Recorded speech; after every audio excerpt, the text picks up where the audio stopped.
Hi යාළුවනේ, ඔයාලා Colombo port සිටිය බලන්න ගිහින් තියනවද?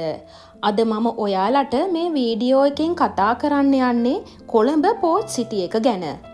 කොළඹ පෝට් සිටිය නැතිනම් වරාය නගරය කියන්නේ කොළඹ මධ්‍යම ව්‍යාපාරික දිස්ත්‍රික්කයේ වරායට දකුණින් පිහිටි වෙරළ තීරයෙන් ඔබ්බට ඉදිකරනු ලබන නවතම නගර සංවර්ධන ව්‍යාපෘතියයි.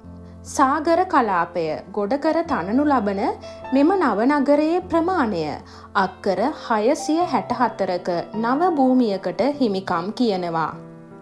මෙම පෝට් සිටි ව්‍යාපෘතිය දකුණු ආසියාවේ නේවාසික සහ ව්‍යාපාරික ගමනාන්තය වනු ඇතැයි සැලකෙනවා.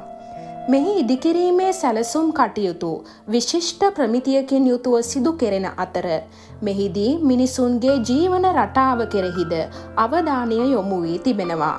තවද මෙහි ව්‍යාපාරික කටයුතු අධ්‍යාපනය, විනෝදාස්වාදය, හෝටල් කාර්යාල, නිවාඩු නිකේතන, ආපන ශාලා යන අංශයන් ආවරණය වන පරිදි මෙය නිර්මාණය කර තිබෙනවා.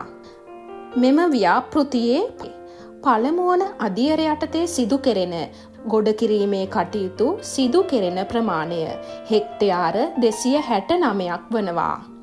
මේ සඳහා ඇස්තමේන්තු ව්‍යාපෘති පිරිවැය ඩොලර් බිලියන 1.4ක් වනවා.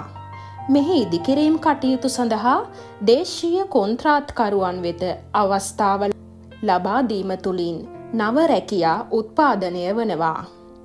මෙහි 70%ක් මෙරට සේවකයින් කටයුතු කරනු ලබන අතර ඉතිරි කොටස චීන සමාගමකට අයත් සේවකයින් කටයුතු කරනු ලබනවා.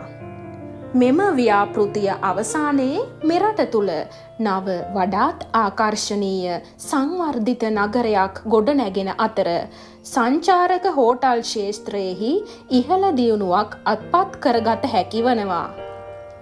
මේ වගේ ඔයාලට වැදගත් වන තවත් වැදගත් වීඩියෝස් බලන්න ඕනේ නම් channel එක subscribe කරන්න.